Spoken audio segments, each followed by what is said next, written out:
Welcome back. We have Missagh Manshadi joining us from Manshadi Pharmacy. Great to have you back on the show. Thank you again for having me again. It's always lovely to have you here. Thank you. We're talking today a little bit about the way prescriptions are handled in this province. BC taking some bold action when it comes to what is allowed when you guys rewrite or write prescriptions for people.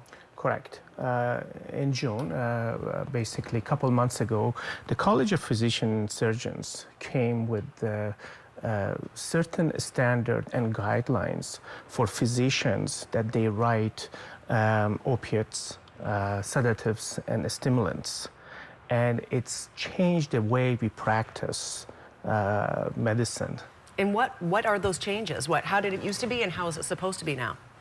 Well, in the past, you know, sometimes people were on opiates and automatically they would go to the doctors and they would get refills. That practice has changed. There is more scrutiny, there has to be documentations and really a lot of physical examination and so forth to find out if it is actually necessary for this population to take these medications. It's very easy, I know, for people of any age, but particularly seniors, to go to their doctor, get a script written, and off they go to the pharmacist. No questions are asked. But of course, in light of the fentanyl and drug overdose crisis that we're currently experiencing in this province, is that a reason why this is happening?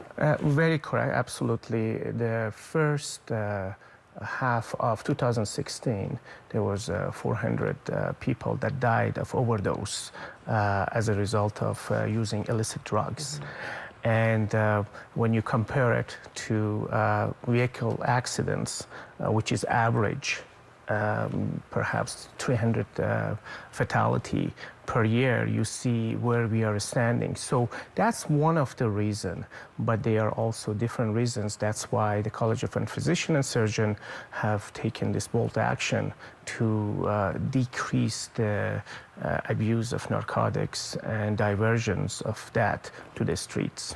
So is it up to the doctor to not write the prescription, or is it up to the pharmacist to say, why are you filling this again? It's been 10 years, you've been on the same opiate, maybe we shouldn't have you on this. Who's in charge here? I think what is we experience at the pharmacy is doctors are communicating that to their patients that, you know, Mrs. So-and-so, you've been on this and it hasn't worked for you. Let's look at alternative treatments. And there are certain individuals that they may have to be on these medications, but research shows that chronic pain, such as headaches or lower back pain, does not really, the opiates does not really work very well. Mm-hmm. And being active is a lot better than being on opiates. So that's also another reason that, you know, we see this movement. And also doctors themselves, they want to, you know, have a good practice and follow the standards and look after their patients. So I think it's going to be a scary, difficult time for many people, but they are not going to be, you know, suddenly, we are not going to suddenly drop them and say we can't give you narcotics or opiates anymore. But it's going to be a gradual, perhaps, reduction, and this individual have to come off those opiates slowly.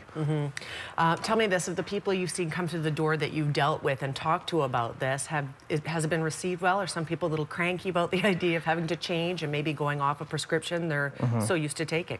Well, I think there is a lot of apprehension. A lot of people are scared because when you go to withdrawal, it's going to be really painful. But doctors do that with compassion and empathy and keeping in their mind that if they win on benzodiazepine or sedatives, you can't just stop them. I think we see both excitement as well as being scared on behalf of the patients, being excited that they're gonna have some more freedom of carrying this addiction with them, but also being a little bit scared of what's gonna happen. Sure. Where can people go to read more about this if they want to learn more about these changes to the rules? They are, well, first of all, they should look at they should reach out to their healthcare professionals, to the doctors, to their pharmacists. And if you go to the College of Physicians and Surgeons, there are references, there are guidelines, there are letters that they can read of how they can approach these changes.